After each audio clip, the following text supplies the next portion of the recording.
Welcome to Daxue Talks, a show powered by Daxue Consulting, a China-based strategic market research company founded in 2010. My name is Eloi. I'm in China for 8 years, and I now have a company dedicated to VR and AR based in Shanghai for 5 years now. So I had the chance to work with several clients, based around Asia. It gives me, I guess, a good overview of what's happening in virtual reality and now augmented reality that becomes from this year something. My clients are travel business, so I have people like Club Med, like Hyatt Hotel, cars like Peugeot Citroën. I have like a supermarket like the Metro supermarket, and Logitech in technology. It's quite vast, it goes all around. They're usually based here in Shanghai, but also in Hong Kong, sometimes in Korea, sometimes a bit around, we travel a bit around Asia. What are the trends for China's VR market in 2020? So I think that the major device being released is a new Pico. So Pico is a brand of VR headset, and it's the first VR headset being a standalone VR headset, so that you don't need to plug to a computer, you don't need to have a powerful computer to actually see that. And it's the first decent Chinese designed VR headset that we have, and that's. So it's a kind of direct competitor to Oculus Quest, which is the best VR headset that we have now outside of China, and let's say the specification of this Pico is even better than the Oculus Quest. So it's quite wow. It's a cool hardware. Unfortunately, it suffers from the fact that it is in China. So you have zero content inside that. So, or barely, there's one or two games. So there is no reason for any Chinese to actually buy this headset. Even if it, on the paper, it is better than an Oculus Quest, you can access nothing. Okay. So why would you buy it, So you can have some companies using it, but even inside the platform being built for that is not as good as the Oculus Quest. So the software itself is not as cool, not as good, not as intuitive, and not as the user experience is not as good as Oculus Quest. So it's a bit like a missing thing. But this is probably the major thing. And then we can say that yes, some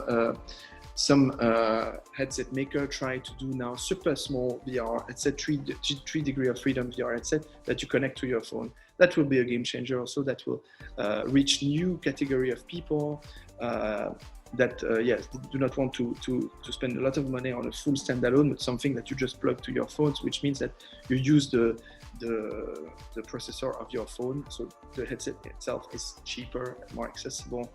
You will have a new type of experience. So this is something that will develop in China and that will probably never develop in the West. So, which means that we will have to design some application specific for that, which means that not many people will do it because the market will be too small. So it will probably still be something that will exist a little bit for a few years and then move to a real 6 degree of freedom experience that you can plug to your phone. And then we can just adapt many games or experiences that have been done outside of China to China. What are the main growth barriers for China's VR industry? I would talk about the lack of education. So you don't have a real university providing this kind of training. So to understand how to do a good VR application, you need to be good in 3 different things. You need to be good in creative, and there is not that much creative school in China, or good creative school, so creative design, and inventing something and creating it from scratch. You need to be good in business, and having a great understanding on how to sell something and in VR to a client or online. And you need to be good in technology. And preferably, you need to have these 3 things a bit in the same time. So you don't have this kind of university or training giving you these 3 different approach and understanding to really invent a new product in VR. So education is a big problem, I think, for the Chinese market, is that we need more university handling this kind of thing, or a private school, really proposing new type of design, class, new type of business, and technology. Second thing is that it's a huge problem, is the firewall.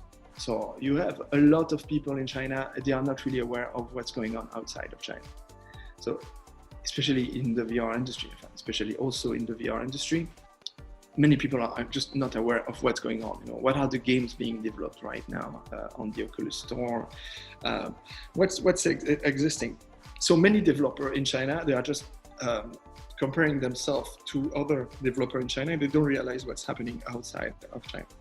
So I think it's a big problem also, is that they are not aware of what's going on.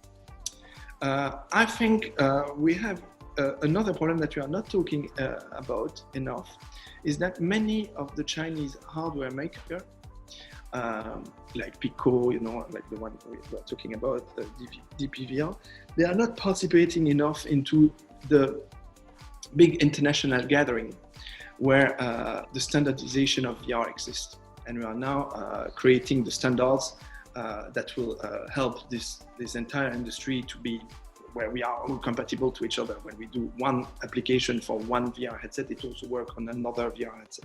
It's in the interest of the developer doing it, so he's doing only once for all the VR headset. So we are looking for more standardization. Also, another problem. Sorry, we have so many problems, but I'm sharing with you. There is a lack of competition in China. So even if a lot of people try to do cool things, you always have at some point a state-owned enterprise or an investor, which is state-driven, which is investing into a friend or investing into a company without really analyzing what is the market landscape. And they are investing a lot of money into something which doesn't help to create a healthy competition. Any questions? We will find an expert to answer them. Drop your questions in the comments or send us an email, dx@daxueconsulting.com.